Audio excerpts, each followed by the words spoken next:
Good morning, folks. I convene the House Education Finance Committee to order. We have a quorum present. With that, Representative Jordan, have you had a chance to look at the minutes for April 15th? So moved, Madam Chair. Thank you. Representative Jordan moved the minutes for April 15th. Is there anyone at the table that has questions about the minutes?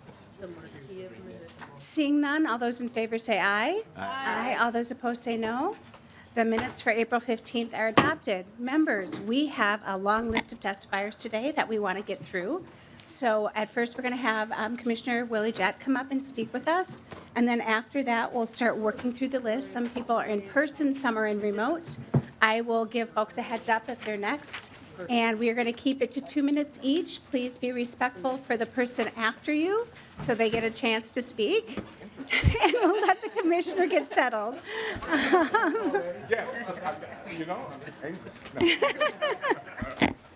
So with that, members, we're going to welcome Commissioner Willie Jett back to the Education Finance Committee and just settle in. I have been klutzy all morning as well. So go ahead. Madam Chair. Oh, yes, Representative Kunish. Krisha, man. Keep going. Need more coffee.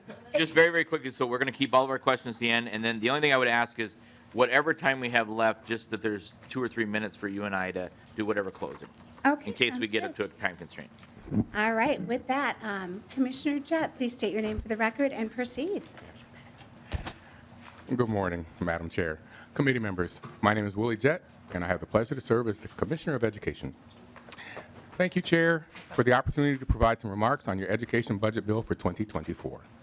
And first, I'd like to thank you for carrying nearly all the governor's supplemental budget recommendations. As I've stated before, these proposals refine some of the good work done in the 2023 session. Many of these are technical but necessary statutory changes, and no-cost ways the state can continue to improve. Voluntary pre-kindergarten is a critical program to support our preschools across the state, and both families and districts alike are asking for more. So we're excited about the growth of this program over the next few years.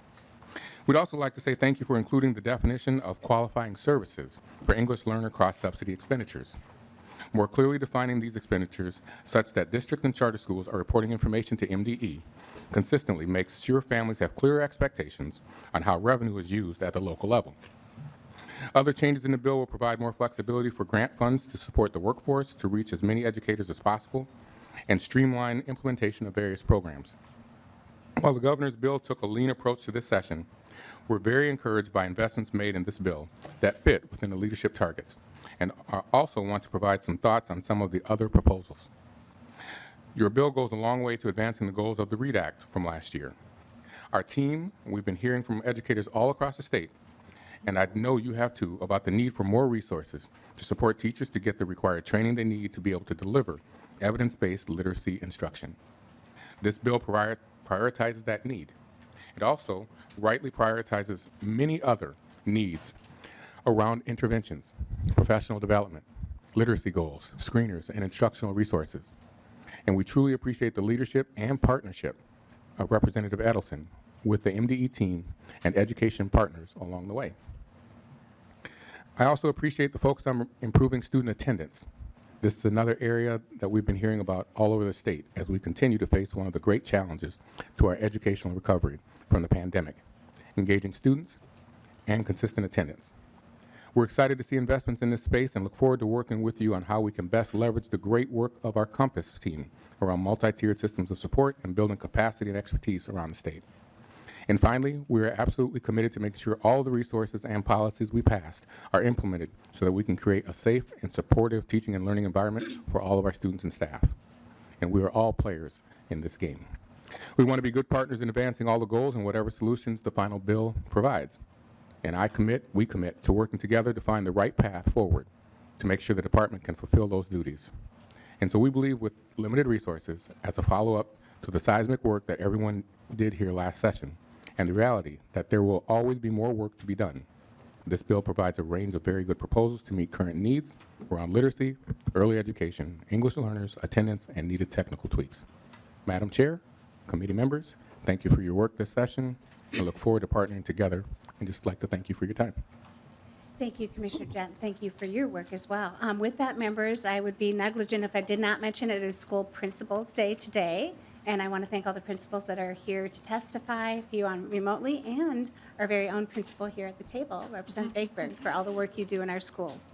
And Representative Eltendorf, I believe you have a school group here. Thank you, Madam Chair. Yes, I do have a school group here. Rise Up Red Wing, if you want to wave or stand up. So last year they came to visit me, and I think we just had like maybe 5 students. That's 9th through 12th graders, and they had so much fun, and they thought it was so interesting with me that look at the big group that came back. So we were excited to have you today. Thank you with that. Next up, we're going to have our testimony. So as a reminder, we'll be timing 2 minutes so that please be respectful not only of the person testifying after you, but so that we can have a few questions or comments at the end. With that, first up, we have Valerie Doslin, and then remotely Sarah Woliak, and then Scott Greenquist. Go ahead and state your name for the record and proceed. Thank you, Madam Chair and members of the committee. My name is Valerie Doslund, and I am here on behalf of 2 clients. First of all is the Minnesota Association of School Administrators, which are the school superintendents, curriculum directors, and other administrators throughout the state. I first want to thank the committee and the staff for your time and availability this session to hear from our members about issues and interests throughout the session. Regarding the supplemental budget bill, I want to highlight some key areas of support. First, MASA greatly appreciates the READ Act's provisions, and a big thanks to Representative Edelson for all her work to bring stakeholders together and work through this. Those proposals specifically are 1, extending the professional development timelines, 2, expanding the uses of literacy aid, 3, additional funding to support teachers as they complete the required training, and lastly, the new flexibility to use one-time funding so districts can meet the requirements of the READ Act or literacy incentive aid. Throughout session, we have requested this flexibility, and we really appreciate that you heard us. Thank you for hearing our message and for the inclusion of these provisions. I also want to thank the committee for including a few other provisions, expansion of the special ed pipeline grant, the intermediate apprenticeship model, the reserve for student support personnel, and extending the compensatory floor. In addition, as representing the Minnesota Association of Special Educators, I want to thank you for the conclusion of the proposal to address the highly qualified paraprofessional requirements. There are challenges that we are trying to address in school districts regarding the assessments, and the inclusion of the provisions in the bill will help us move forward addressing those concerns, and we look forward to being part of that solution. Thank you. Thank you so much. Next up, we have Sarah Woliak, remotely. Please state your name for the record and proceed. Hi, good morning. Thank you for having me. This is Sarah Woliak. I am a DCD paraprofessional in Lakeville School District. For 24 years, I've been doing this job. I've been here in Lakeville for 18 years, and I was hired. There was no mention of being highly qualified or any talk of a para protest. I feel I shouldn't be penalized for something the school district should have worked with me on decades ago. Refiguring the competency grid is one of the solutions for complying with the law and not alienating the experienced workforce who has been in this profession for decades. I appreciate this bill takes this change into account. The work I do every day is challenging but necessary, and not everyone is going to want to do this job.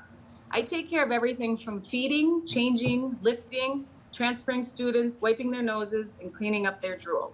If I am let go because of the highly qualified status, who will replace me? This job is not sought after, and my fear is that with the highly qualified para requirements, many of these students will lose the only support they have. Currently, there are 10 plus jobs in the Lakeville district unfilled, and it's almost impossible to find subs. We should be deemed highly qualified to work with students who have the highest needs. The language in HF 5237 does some key things to ensure that districts have the tools they need to move their relevant workforce into complying with these standards for SPED and Title I paras. The bill utilizes funding from the para training aid to cover the cost of the tests. So this cost won't come out of the pockets of the lowest paid workers in the school. Districts are receiving training for every para in their district. I want to be clear that this is not an unfounded mandate, and I want to commend Chair Youakim for championing the funding to train paras in the first place.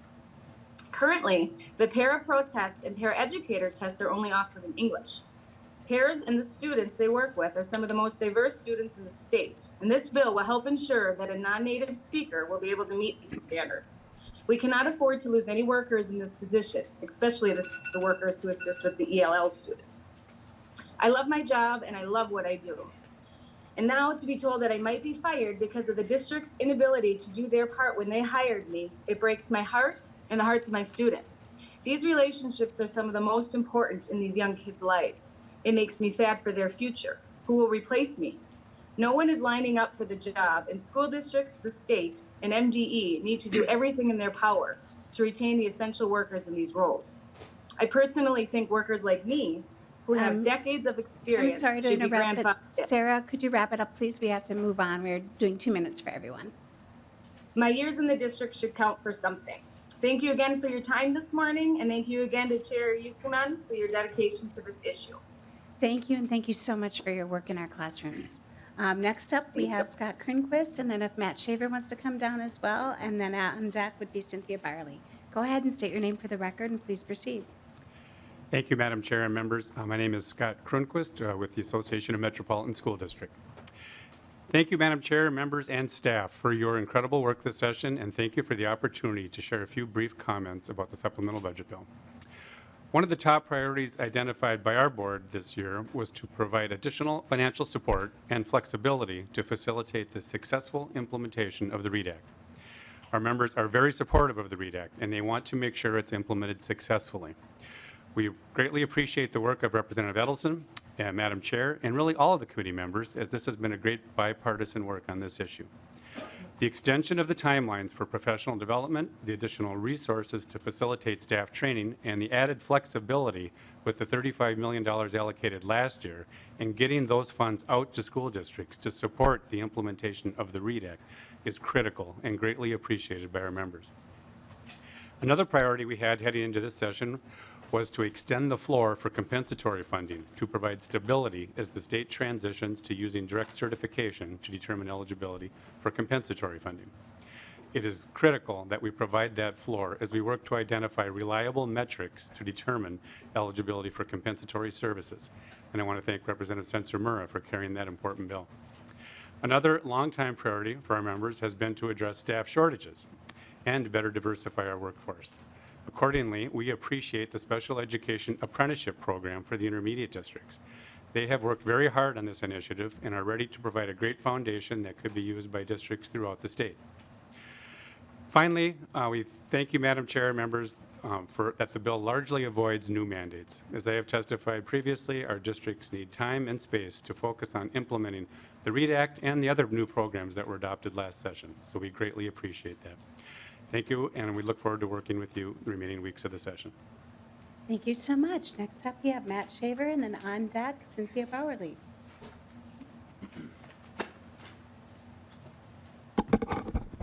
Go ahead, state your name for the record and proceed.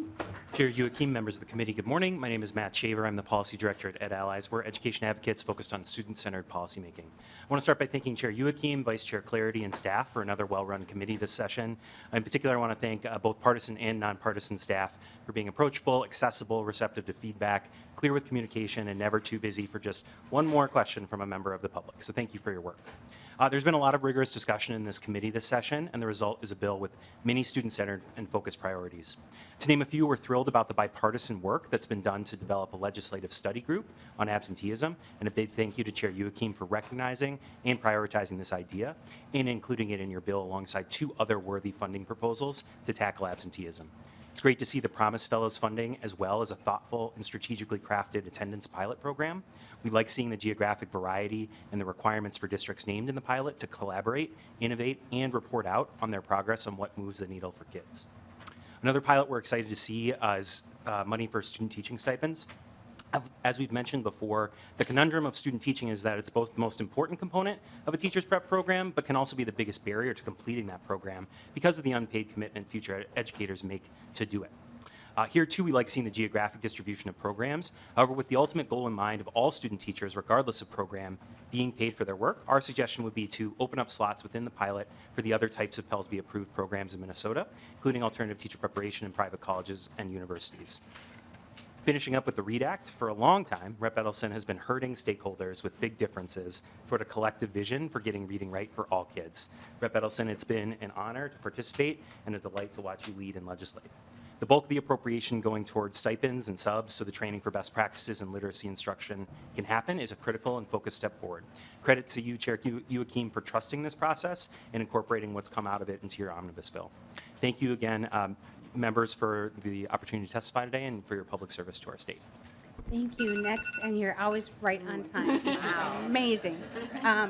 Right, next up is Cynthia Bowerly, then we have Katie Schurman on deck, and then Eric Nelson. Go ahead and state your name for the record and proceed, and welcome back to the Capitol. Thank you. Good morning, Chair and members. My name is Cynthia Bowerly. For the record, I am the Vice President of Strategic Initiatives at the Women's Foundation of Minnesota. Chair Youakim, thank you for including House File 3682 in this bill to create a statewide health standard, which will ensure that students across Minnesota will have the opportunity to learn what they need to grow up safe, healthy, and thrive in Minnesota. The Women's Foundation is a 40-year-old statewide community foundation dedicated to advancing gender equity and supporting initiatives that allow women and girls to grow up healthy, successful, and safe. We believe that policy and programs should be built on data, and that's why every 2 years we conduct research with the Humphrey School Center for Gender Policy to understand what's happening across Minnesota. We have 2 minutes, so I don't have time to go into all the data, but please visit our research report at wfmn.org. We know from our research that students across Minnesota are facing a lot, including preventable negative health and safety outcomes. The data in our report illustrates the need for a consistent health standard across the state of Minnesota to ensure that all students have what they need to make healthy choices in their own lives. We also support this bill because it will use a rulemaking process that will allow students, parents, teachers, health professionals, and other interested parties to engage in a transparent process to create a standard. And following that process, there will also be additional time for public comment and consideration. Minnesota youth deserve health education that equips them with knowledge and skills they need to make informed decisions about their body and health-related choices. With the statewide health education standard, students across the state will have access to standardized information about the issues that affect their and their families' daily lives. Thank you for including this proposal in your omnibus bill. Thank you to members of the committee, to the author, Representative Katitza Watun. And I will just echo my previous testifiers. Thank you to the legislative staff of this committee and the entire legislature. Thank you so much. Next up, we have Principal Schurman, Eric Nelson on deck, and then Brad Lindell. Please state your name for the record and proceed. All right, good morning. My name is Katie Sherman, and thank you, Madam Chair and committee members, for allowing me to be here today to testify. As stated, my name is Katie Sherman, and I proudly serve as the principal at Five Hawks Elementary in Prior Lake area, Savage Area Schools, and as a member of the Minnesota Elementary School Principals Association. I speak today with a unified principal voice to express our gratitude on your focus for supporting literacy development through the READ Act funding. I want to express appreciation for the legislation itself. The passing of the READ Act signifies your collective acknowledgement of the urgency and the importance of literacy and the recognition that it takes funding to implement the legislation. Reading is not just a fundamental skill. It's a gateway to opportunity and success. In fact, I recently heard access to reading proficiency described as the greatest equity issue of our time. As principals, know that our commitment to ensuring every child learns to read is unwavering. And as we embark on the implementation of the READ Act, we recognize the magnitude of the task, and we acknowledge that achieving meaningful progress requires time, resources, and financial investment. Many districts, and my own district, have implemented evidence-based phonics programs in recent years, and we've started to see the impact it's making on supporting students in their journey to reading proficiency. It has been really rewarding to see our young readers and writers flourish, and I have so much hope for the students of Minnesota because of the READ Act. I'm also really excited for the teachers of Minnesota and the learning that they will do in the upcoming years. I am currently, personally, 2/3 of the way through one of the approved Minnesota READ Act funded professional development programs and can personally speak to the high level of growing I am doing. I'll skip to the end. The READ Act represents a significant step forward in ensuring reading success for all students. And I want to acknowledge your vital role and the financial investment that you played in investing in Minnesota students. Thank you. Thank you, Principal Sherman, and I applaud you for also taking the training yourself. So next up, we have Eric Nelson, and then Brad Lindell and Denise Dietrich on deck. Go ahead and state your name for the record and proceed. Good morning. I'm Eric Nelson. I'm the principal at Chatfield High School. I also am representing the Minnesota Association of Secondary School Principals. About 24 of my colleagues here and hundreds back at their schools in around the state. I'd like to thank the committee and for all your work in supporting students, educators, and our communities. Your work to date is appreciated, and I hope the good work continues throughout the session and carries through to the final passage. We are folks that are back in our schools. We want to be with kids. We want to be in classrooms. We want to problem solve with the educators that we work with, meeting with families. Last year, you gave us a whole lot on our plate as far as the legislation that came out. And there was a lot of time that we were having to spend sorting through that, trying to understand the legislation and the work that you've done this year, both at the legislature and with Commissioner Jett and his staff. Have been extremely helpful in helping us to be able to work with our students and to run our schools. The READ Act in particular, the clarifications and the work that's done and now the supplemental work has been extremely important to us. The Minnesota principals are pleased to see the House's support of additional funds to support the READ Act. This past winter, I attended a number of training sessions and hosted 2 lunch and learn sessions for Minnesota principals in the Southeast Division. The greatest concerns that came out of these was fears of unfunded mandates that were there, particularly the cost of substitute teachers and the additional days that were required for training in getting our teachers, our paraprofessionals, and all of our other staff members prepared to be able to deliver on the work that you did last spring. We appreciate that, and again, we applaud the additional financial support that you are providing. We hope that the additional funding will also allow the department greater flexibility in accommodating the training challenges for smaller schools with small cohorts of educators who may be struggling due to viability numbers with the training. I appreciate your time. Have a wonderful day. Thank you so much, Principal Nelson, and for what you do in your school as well. Next up, Brad Lindell, and we have Denise Dietrich and then Rebecca Delahunt on deck. Please go ahead, state your name for the record, and proceed. Madam Chair, members of the committee, Brad Lindell with Schools for Equity and Education. Happy to be here today, and thank you for all of your hard work this session.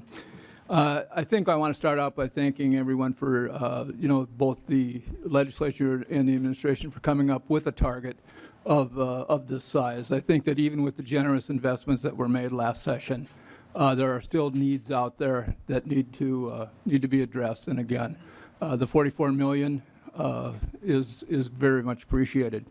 I think the rest here, I'm going to sound like a cover band, and I hope I sing as well as everybody else. Everybody else's version has been to this point, but the money for the READ Act is really, really important. And what we hear from our membership, and there was a plank in our platform that talked about the need for more resources for the READ Act. And I think if you look at any kind of reform effort, you're going to need time, flexibility, and resources. And I think recognizing that in the READ Act this year and what you've done is very laudable. And I think as moving forward, it's going to help really push those goals, push toward those goals aggressively.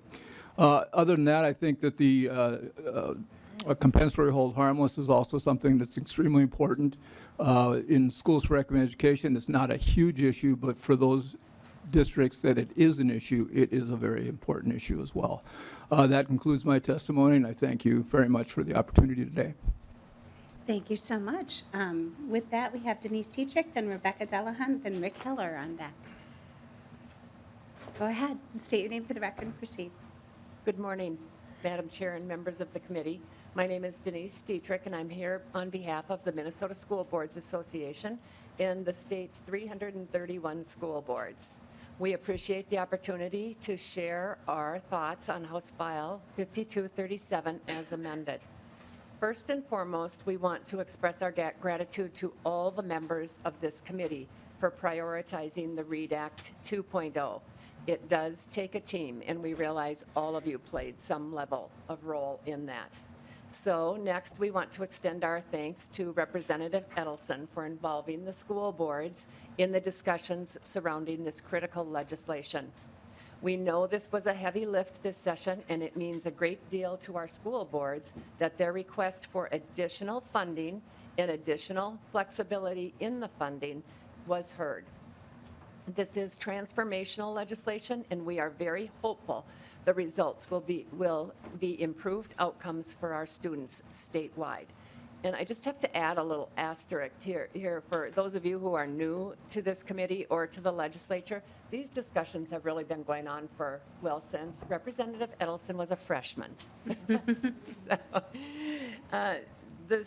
So on to the bill. The Student Teacher Stipend Pilot Program marks a significant step in reducing the financial challenges for our future teachers. Paid student teaching is crucial for recruiting and retaining teachers. The pilot program and legislative study group are instrumental in identifying the issues related to student attendance and truancy. This work should guide future policy decisions to increase student engagement statewide. We are appreciative of the compensatory hold harmless provision, and we look forward to participating in the ongoing discussions revolving around that subject.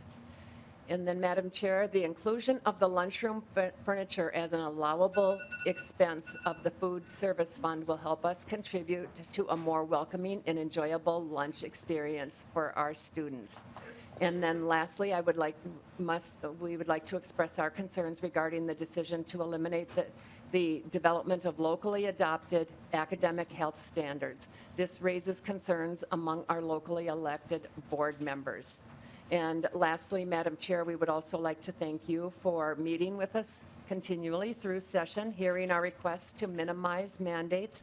And minimizing mandates is a deeply held value by our school boards across the state. With that, I will conclude my comments. Thank you so much. Thank you all for your work, too.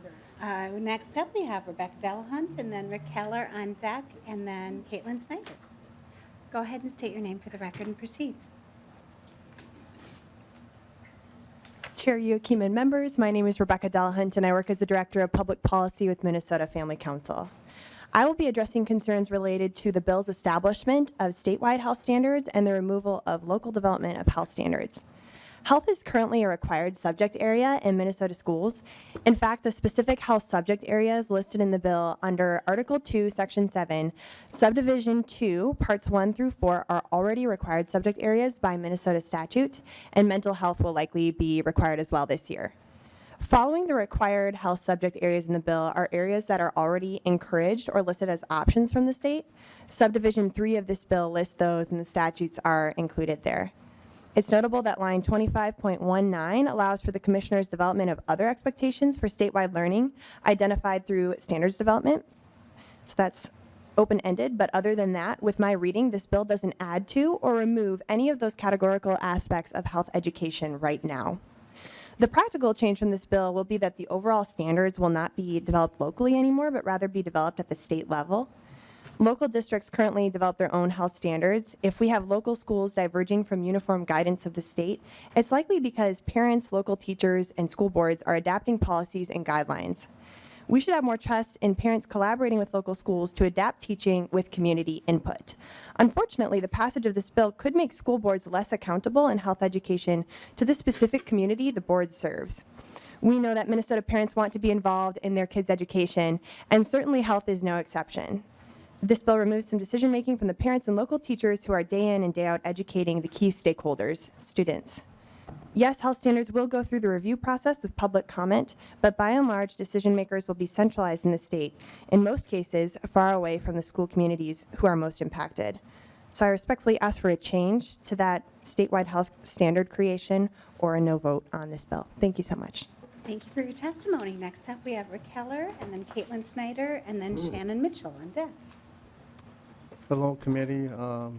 That's House Finance. Rick Keller, unofficially represent twice exceptional Minnesota Statute 120B15. This year House, last year House File 3299 may be part of that group. Also unofficially represent the print disability. Last year the governor changed the word handicap to print disability. Print disability happened in 1931 when the librarians decided to use that term.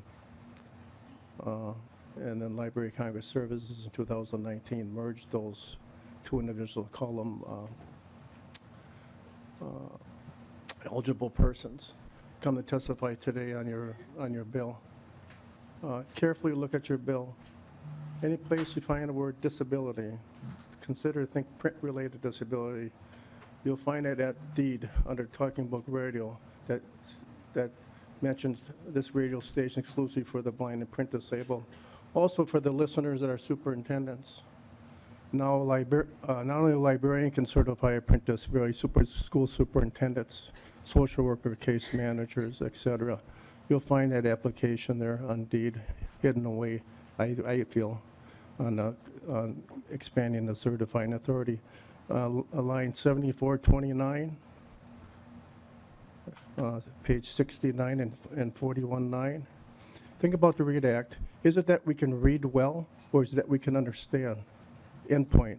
When you come out of K-12, if we want people to understand information, to be a lifetime learner, it's one point, if you can't read well by third grade, or whatever that might be, how do we use accommodations to the remediation and modification for special education students? So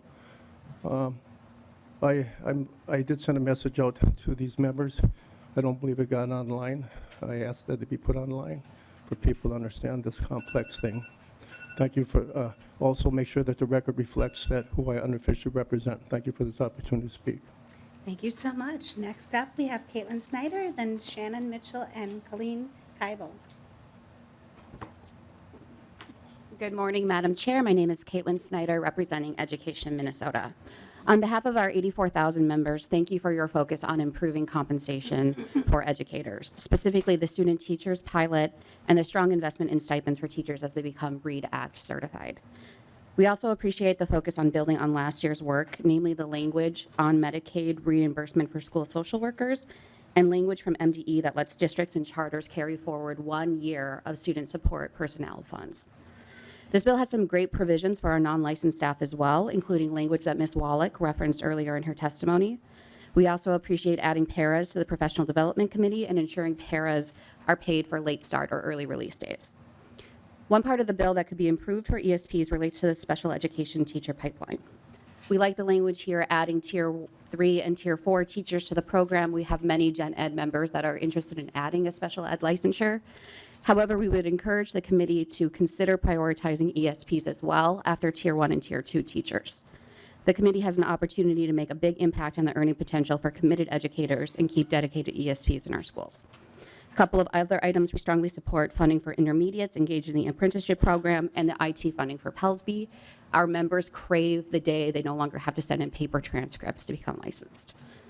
We appreciate the ingenuity in sending the $35 million for curricula out now versus later, but with the number of planned layoffs and frankly how small $35 million is across our state, we would encourage the committee to further enhance this flexibility and remove the limitations on uses in the funding. We love a well-funded state agency, but have some questions about the grant administration contained in this bill.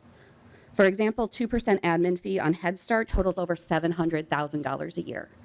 It would be great to hear more from MDE about having 3 or 4 FTEs devoted solely to Head Start will improve the program and help our students. As this bill heads to the governor's desk, please consider the other body's language on an educator compensation working group. Thank you. Thank you so much. Next up, Shannon Mitchell, Colleen Keibel, and then Sarah Gangelhoff. Thank you, Chair Youakim and members. My name is Shannon Mitchell, and I'm the Public Policy and Advocacy Director at Minnesota Association for Charter Schools.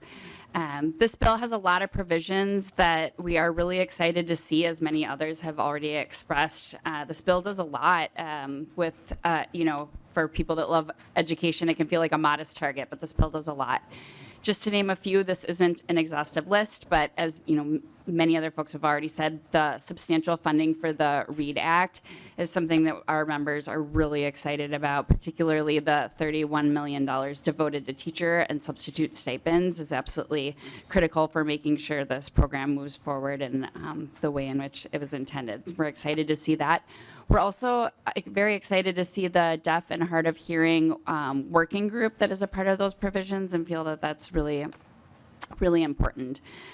The attendance pilots and the other provisions that look to address chronic absenteeism also feels critical and part of an ongoing work that will be done over the coming years, given the severity of the issue. Paid student teaching pilots, very exciting, hoping that those can expand next year. The special education working group that will include an external review, and the topic being looking for special education paperwork efficiencies that we could explore in a way that still allows us to serve special education children well, also feels very important. One thing we would have liked to see included is the safety aid extended to charters that is currently available to traditional schools, and we would love to continue a conversation about equity and funding in that area.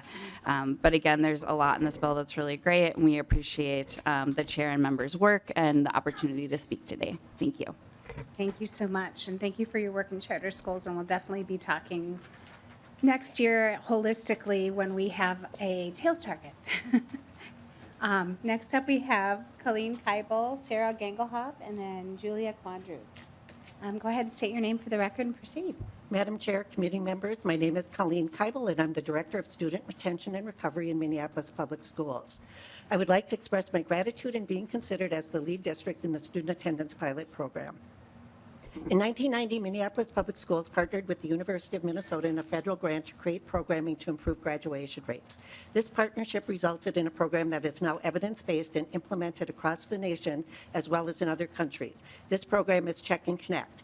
In 1995, I led the development, implementation, and evaluation of Check and Connect in Dakota County as their response to habitual truancy.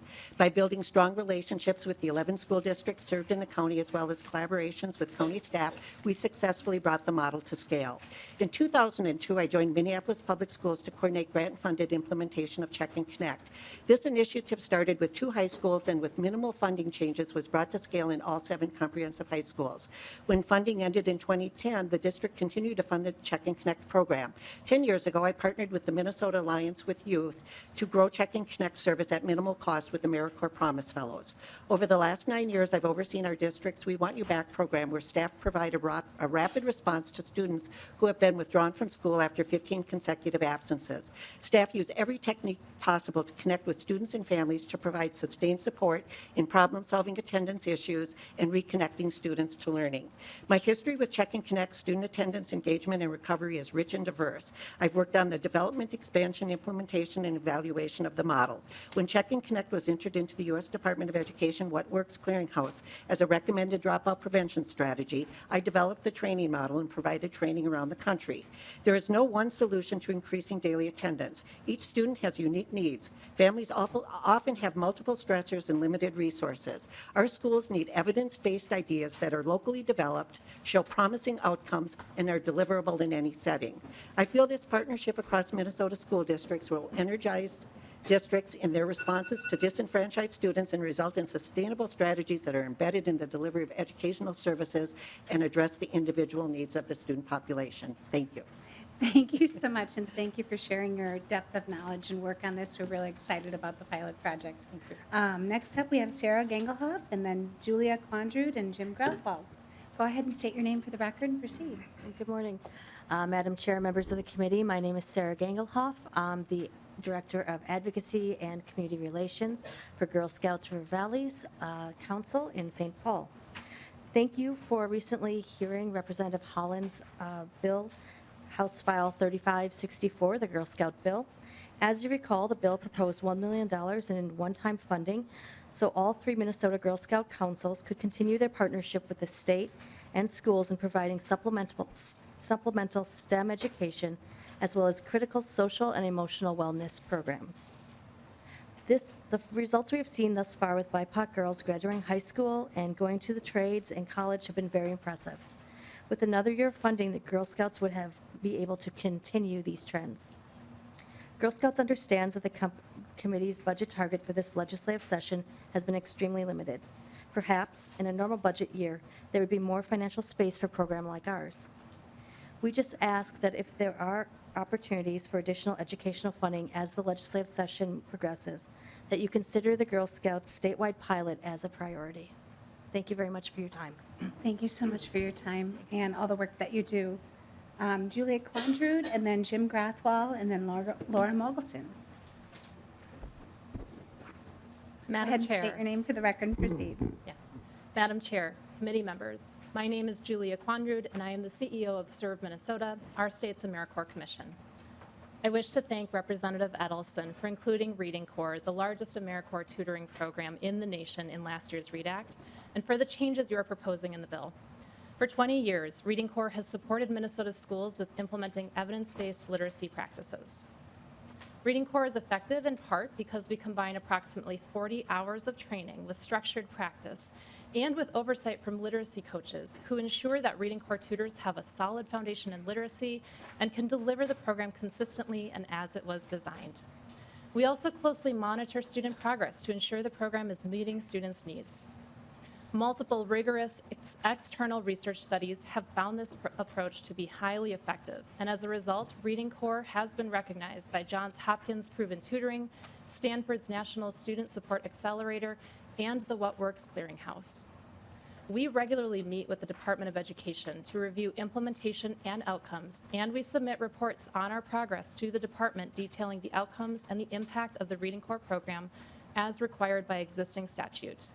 To avoid unintentionally duplicating these existing requirements and to acknowledge that Reading Corps training substantially exceeds the requirements of the proposed volunteer training in the READ Act, we recommend striking the reference to Section 120B.124, Subdivision 4 for volunteers in the Reading Corps section, which is Section 19, Subdivision 8C. We appreciate Representative Edelson's willingness to work with us to fine-tune the training language for Reading Corps. We are delighted to support the state's literacy goals, and we look forward to continuing to support schools in implementing the READ Act. Thank you to the committee for your leadership and for the opportunity to testify. Thank you so much. With that, we have Jim Grathwohl, Laura Mogelson, and then Dr. Justin Killian. Please state your name for the record and proceed. Madam Chair, members, Jim Grathwohl representing St. Paul Public Schools, and then I'm going to switch a hat and represent Bell Management, all the education organizations that have lots of letters in their names, AMSD, MSBA, on a different issue. But we'll just hit the greatest hits. Representative Sencer-Mira, the compensatory hold harmless. Representative Edelson, READ Act. Perez Vega is not here, but her support for the PK correction, which is not in this bill, but it's already passed the House. We're really grateful for all that. Those are things that were part of our legislative agenda. We'll have ongoing conversations next year. What I really wanted to focus on with my remaining 90 seconds is the Article 7, Section 2 and 3, which is the Medicaid billing piece. You started that conversation last year by enacting legislation saying we want to expand the personnel that are eligible for Medicaid billing to deliver other health-related services to our students. So when we ask that Maasai traditional greeting question, how are the kids? We know that the kids are struggling and it's trauma-related. We have Medicaid billing for IEPs, individual education plans, IFSPs, individual family service plans, and diagnoses. But the stuff that precedes that and leads up to that, we're going to get that covered by adopting this amendment that's in that Article 7, Section 2 and 3. It supports the state plan amendment, which MDE and DHS have put together, which has been critical. So we have interagency, intergovernmental, and it's a beautiful song. We really support you adopting it. Thank you. Thank you, and thank you for teaching me more about third-party billing than I ever wanted to know. It's been a very long journey from 3 years ago until now, and very excited to get this finally done. Let's, Madam Chair, members, let's bring it home. Yeah. Thank you. Thank you. Next up, we have Laura Mogelson, and then Dr. Killian, and then Natalie Geese.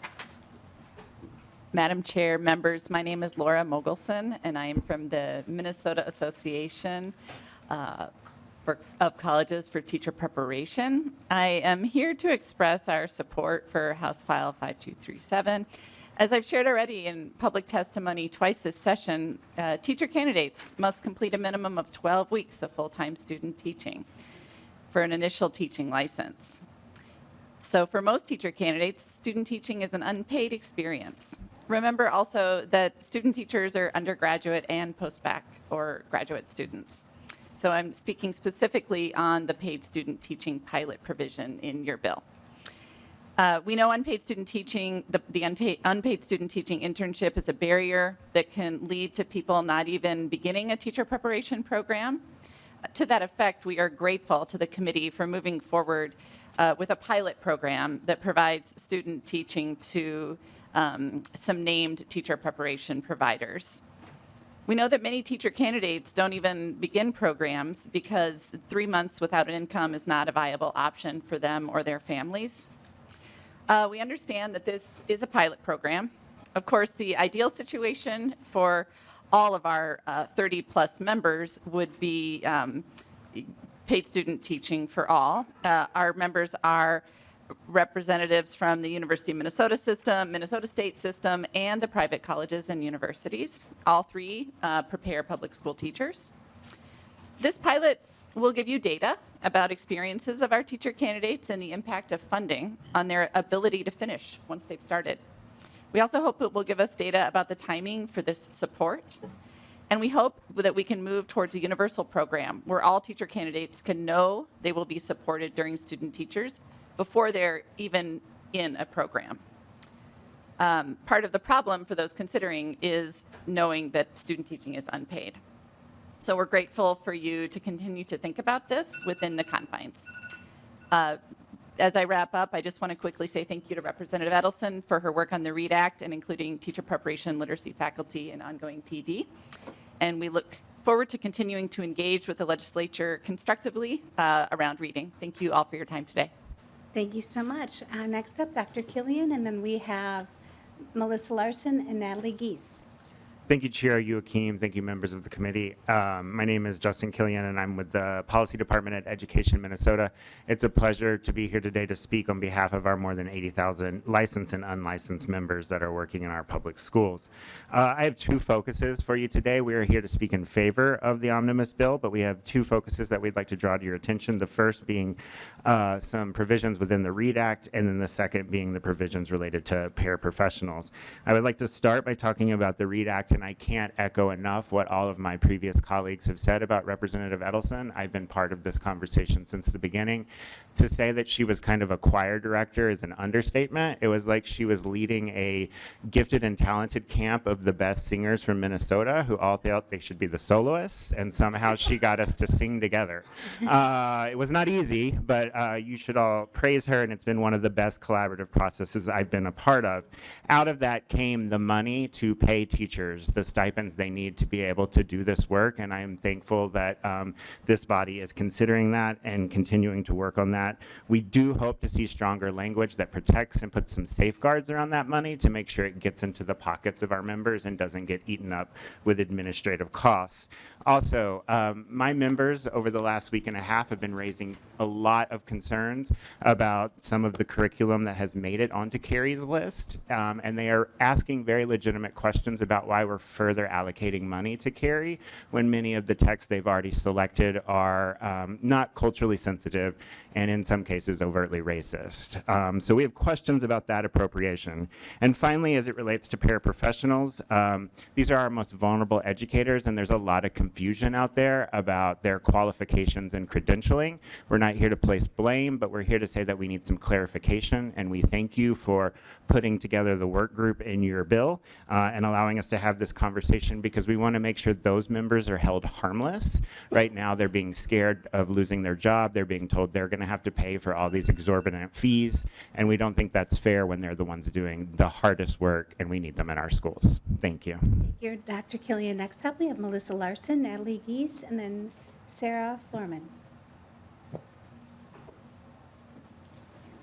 Chair Youakim, members of the committee, my name is Melissa Larson, and I'm a junior studying elementary and special education, and I'm the statewide vice president for Education Minnesota Aspiring Educators, the union of more than 4,000 future teachers in Minnesota, and I'm scheduled to start student teaching next year. I want to thank Chair Youakim for recognizing student teachers and including several pilot sites for student teacher stipends across the state. We've heard for years now how hard the student teaching semester is from students and teachers across the state. Not only do we pay tuition for a semester where we're not taking classes, we also serve full-time in schools as another adult in a classroom. We lesson plan, grade papers, support students, and more while collaborating with our mentor teacher. If we can't afford to live, how can we afford to teach? I've heard from many students who have dropped out of their teacher preparation programs where we graduate with Minnesota teaching licenses, because they can't afford to live during their student teaching semester. On top of paying tuition, many of us have to drive more than 20 minutes, more than 40 minutes, and sometimes up to multiple hours to our placement, which we have no say in where we're placed. The cost of gas, food, and inability to work our full-time or part-time jobs that we use to make ends meet in college has stretched us much too thin. While we should be focused on the important classroom experience needed for us to become teachers, this bill would reduce financial barriers and go a long way to make preparation more affordable for aspiring educators. 9 out of 10 schools in Minnesota can't open essential positions for teachers. Can't fill open positions for teachers. Our enrollment for the biggest teacher prep programs in our state are half of what they were a decade ago. We appreciate that the demonstration sites are automatic for student teachers in the selected programs and the survey language added in the bill. This will make sure that the legislature has data on how this impacts student teachers next year as you set the 2025 budget. This is a huge way that the state can show that it takes the educator shortage seriously and is making a serious effort for educator recruitment. Thank you very much for your consideration on this. Thank you so much for joining us today and for being a teacher candidate. Next up, we have Natalie Geese on remote, and then Sarah Florman, and then Priscilla Mayowa. Go ahead and state your name for the record and proceed. Hi, my name is Natalie Giese. Thank you, Chair Youakim. Thank you, members of the committee. My name is Natalie Giese, and I teach second grade in District 196. I'm here today to speak on provisions of the READ Act within House File 5237. Teachers believe that Carey has acted with gross negligence in accordance with the READ Act and Carey and should not receive any additional funding at this time. The READ Act explicitly states that curricula has to be culturally and linguistically responsive, otherwise it will not be considered. This is explicitly outlined in MDE's webpage, in the law, in the rubric developed by Carey and MDE, and in Carey's own curriculum review series. There are only 2 approved curricula for K-5 partial reimbursement at this time. As we met with both curriculum companies, it was evident that Carey and MDE let the students of Minnesota down. We were able to see the cultural destructiveness instantly by both insensitive texts and overtly racist imagery. Our students deserve structured literacy materials that are high quality, culturally relevant, and wit and wisdom misses the mark. While MDE and Carey have addressed some of our concerns about white authors writing about Indigenous people, the publisher's solution was just to supplement 2 texts from second grade without changing anything within the curriculum. Adding a couple of titles is not a fix to this curriculum. There are also additional units where the answer to the essential question is, we admire Cinderella because she is sweet, hardworking, and never complains. Students learn about outer space from the perspective of white males. Why not highlight the unwritten narrative of Mae Jemison or the hidden figures behind the Apollo mission? This is just the surface. There are more examples of Native Americans being squeezed onto reservations, manifest destiny, student-facing passages with excerpts from the Bible. Please help educators and taxpayers understand why we would give $1 million to Carrie, the institution who should have caught these infractions, chose not to follow them, or would have let it go if a team of teachers who noticed the racially destructive curricula hadn't called them on it. I am fortunate to teach in Minnesota, where we have standards. Could you that please integrate wrap it up? We're Indigenous giving everybody perspectives. 2 minutes, so. Okay. I assumed that our Indigenous organizations were included in the curricula selection processes. Upon further investigations, I learned that not a single member of TNEC was asked for their voice. We are repeating history by having an absent voice. This should not be happening in 2024. Could you please wrap it up? Thank you. Yes. I support the overall READ Act, but Carrie should not be getting the $1 million. This $1 million needs to be appropriated for educators and students, and MDE and Carrie need to correct this problem and do a thorough job of vetting curriculum. Thank you. Thank you. Next up, we have Sarah Florman and Priscilla Mayowa. Go ahead and get settled and then state your name for the record, and then you can proceed. Thank you, Madam Chair and committee members. My name is Sarah Florman, and I'm the Public Policy Manager at the Minnesota Coalition Against Sexual Assault. On behalf of MNCASA, I want to express our sincere gratitude for your inclusion of health standards language in the omnibus bill. MNCASA is a statewide membership coalition driving transformative culture change to address sexual violence through advocacy, prevention, racial justice, and systems change. We serve as a collective voice for organizations and individuals committed to ending sexual violence. The incorporation of health standards language is a significant step toward ensuring that all young people in Minnesota have the knowledge and skills necessary to make informed decisions about their health. As a coalition deeply invested in the health and safety of our community members, we believe that establishing statewide health standards will empower Minnesotans to lead safer and healthier lives. We thank you for your dedication to these efforts. Thank you so much, and thank you for being so quick. Next up, we have, and final testifier we have is Priscilla Mayowa. And I hope I'm saying your name right. Please state your name for the record and proceed. Good morning, Chair Youakim, members of the committee. Thank you so much for your time. For the record, my name is Priscilla, and I'm a program director at the Minnesota Alliance with Youth, where we foster the assets of young people, honor their voices, and prepare them to reach their goals. We thank you for the inclusion of the Minnesota Youth Council and the Alliance Promise Fellow program. Thank you for seeing the value of this initiatives in uplifting youth and enhancing their well-being and development into well-rounded, engaged adults. We also look forward to continued work in this important initiatives in the days and weeks to come. These investments that you've provided will build our capacity to effectively engage with Minnesota youth population in being active participants in the political landscape. We will be able to engage young people in the Twin Cities, as well as young people from Byron, from Deer River, from Cloquet, from Wilmer, from all over. Voices of young people who may not always be part of the conversation and activities taking place in this Capitol complex. In addition, with the health standards bill in which the Minnesota Youth Council has been named, we will also be able to effectively amplify the voices of youth in Minnesota in the creation of the health standards, in the creation of the new health standards, and in the review of other academic standards with this investment. And as we at the Alliance continue to work to amplify youth voices, we'll also be able to offer our Promise Fellow model to more schools working to address the issue of chronic absenteeism. We'll be able to continue to work to foster the social and emotional learning of students, and this will help improve attendance all over the state. Finally, I want to thank Representative Sansamira for being a fierce advocate and supportive youth voice and for championing our initiatives. I want to thank you all again, and I look forward to coming back here to show our impact with your investments. Thank you again for your time.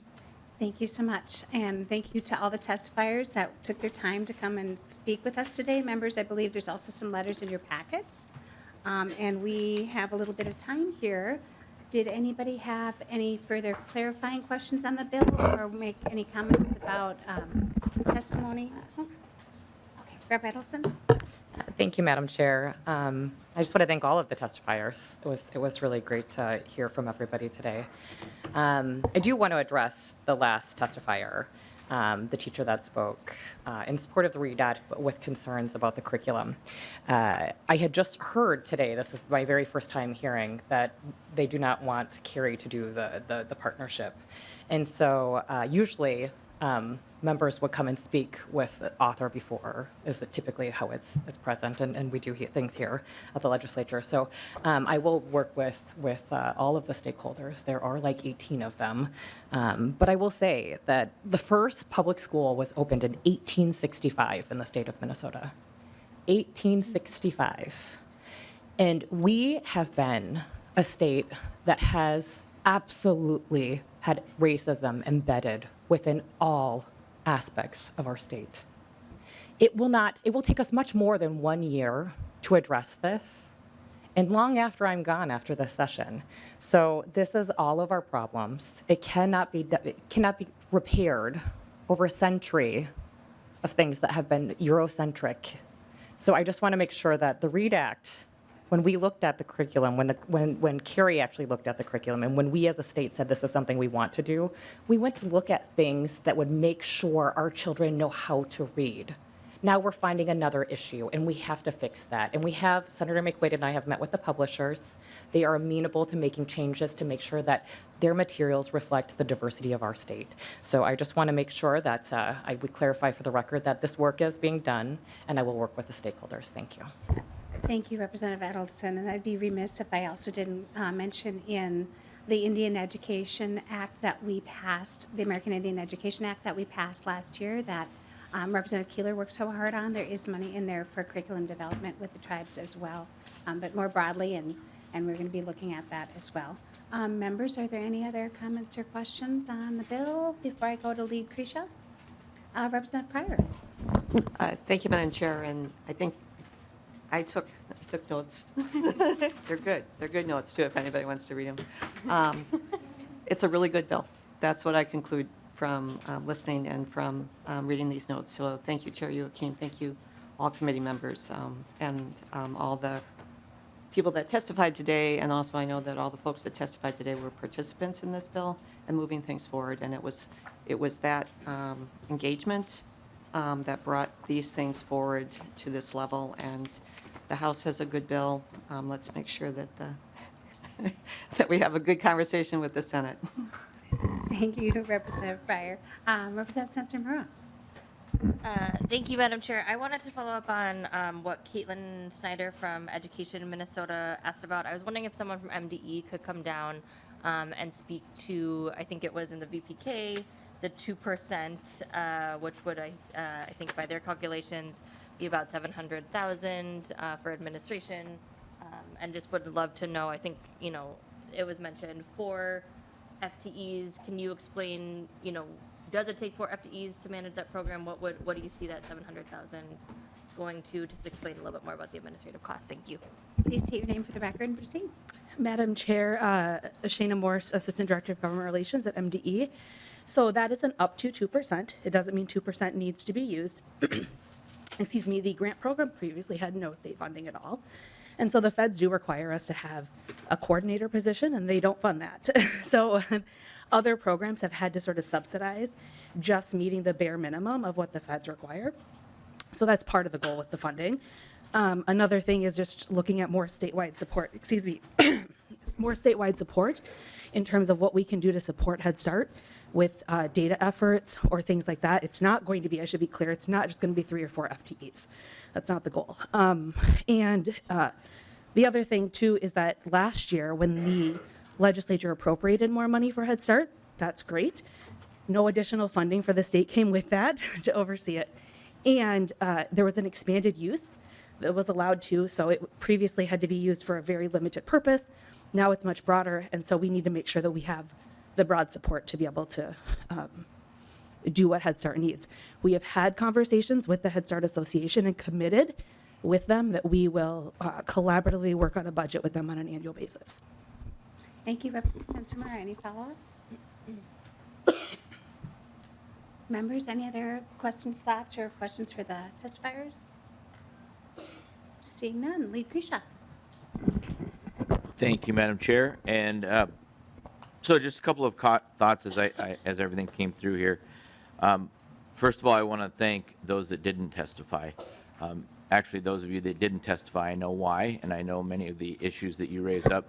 And that actually sends some reverberations that we should treat this as a bill and not worship the bill. It's a piece of legislation that directs the efforts of the schools and MDE.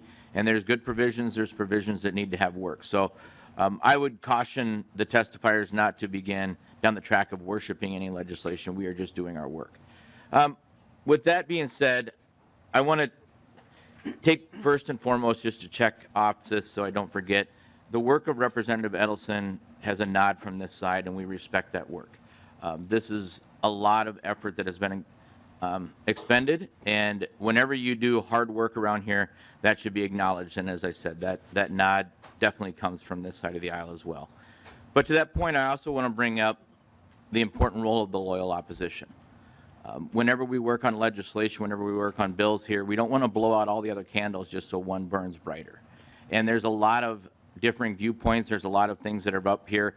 I want to call out the Representative Edelson, as she were to act as a choir director, also needs the members that have spoken on this committee in many of the fashions to help formulate a better product. Senator Meir, Representative Hill, Representative Bakeberg, Representative Bennett, to name a few, who also have worked on this and have come up with ideas and brought things forward that, while they may not have entered into the bill, they have entered into the discussion that have helped us get to a better spot. And I think it's important to recognize that. And for fear of changing the course here, I'll even recognize the efforts of Education Minnesota. And whenever I do that, they usually change their stance because they like to be on this side of me. But when they talk about the ridiculous administrative fees, they are correct. They are correct on that. I will say, though, that on the Carey curriculum, Carey, you need to stand firm. Do not let the watered-down ideas overshadow the fact that kids still need to read. Kids need to read first and foremost at grade level, and they need to be proficient in that. I want to remind the authors, as we talk about the READ Act and how we've gotten here, there was a time when teachers in an ivory tower were calling out and trying to destroy this on the science of reading. And it was all those discussions around those and the groups here and many of those who didn't testify who helped beat that back and pave the path forward. And a lot of acknowledgments there. The last thing that I would say to this, and as I said, let's not worship the bill. This is a bill that we need to pass through at some point to direct the efforts and talk about that. There are areas of polishing, there are areas of improvement, and there's areas of really good things. But MDE and Commissioner Jett, thank you for testifying. You still have the ultimate responsibility of not being a pain in the neck to the schools. And you have the rulemaking, and as this passes forward, and we've heard it today, as one testifier said, and Principal Nelson from Chatfield said, there's a lot. There's a whole lot on our plate. And MDE, I would ask, as you take this forward and as you look at this, you are a primary player in not creating more work for our schools, our administrators, our teachers, all the way down to our bus drivers and custodians. And so with that, I assure you there will be the loyal opposition. We'll challenge ideas. We had ideas challenged among the testifiers today. And it's to make a better product. It's to make a better policy and a better budget. And with that, I would like to acknowledge the efforts of everyone in the committee and thank them. And thank you to the chair for getting us to this point. And I look forward to the amendment process tomorrow. Thank you, Lead Grisha. And I would be remiss without thanking you for being willing to meet with me when our schedules worked, and for all the members around the table for the discussion. Sometimes it felt a little quieter this year. I would love more discussion and collaboration. I'm sure we'll see that in the amendments. But we look forward to getting a good bill to the floor and then having those discussions with the Senate. So with that, members, remember we'll be back here at 10:30 tomorrow, same room, same time for amendments. And try to please get your stuff to nonpartisan staff way before 4 o'clock if you can, and then there's a 6 p.m. deadline for posting. Keep your papers. Keep your papers for tomorrow so they don't have to renew them. So, all right, thank you. With that, we are adjourned.